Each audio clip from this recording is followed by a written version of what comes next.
Bom dia a todos, hoje vamos começar o assunto de World Building um pouco mais detalhado. Assim como o vídeo anterior de Warhammer, hoje vamos abordar sobre algo um pouco mais claro. Um universo que serviu de inspiração para vários outros e também hoje em dia um dos mais famosos, os universos de Dark Souls. Este universo rico e contado de uma história de forma indireta, com uma gama de histórias e enredos únicos que fizeram parte da vida de muitos jogadores atuais e alguns fãs do canal. Para isso vamos abordar sobre 3 tópicos exclusivos de Dark Souls que podem ajudar em seu world building, seja na sua escrita ou na construção de sua mesa.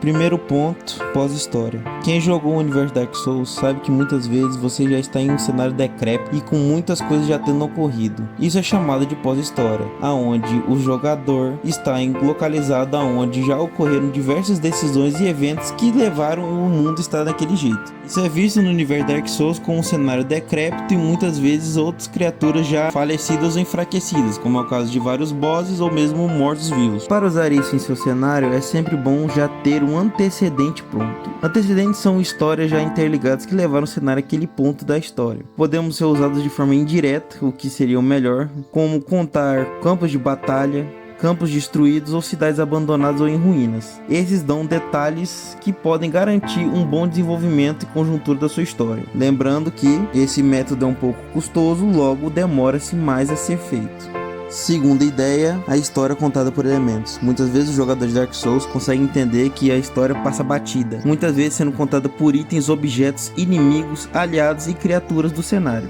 Essas uma forma de enriquecer o mesmo sem contá-la de forma direta e linear como muitos jogos fazem. O método de enriquecimento de cenário é trabalhoso, porém tem alta capacidade de recompensação, já que gera curiosidade do leitor ou do jogador com os outros elementos do mesmo. Para usarmos desse elemento, teremos que detalhar os objetos do cenário, seja com a criação de cartas, descrições detalhadas, bestiários acessíveis, simbolismos e diálogos soltos, estes trazendo enriquecimento da história e fomentando a curiosidade dos jogadores e também de seus leitores.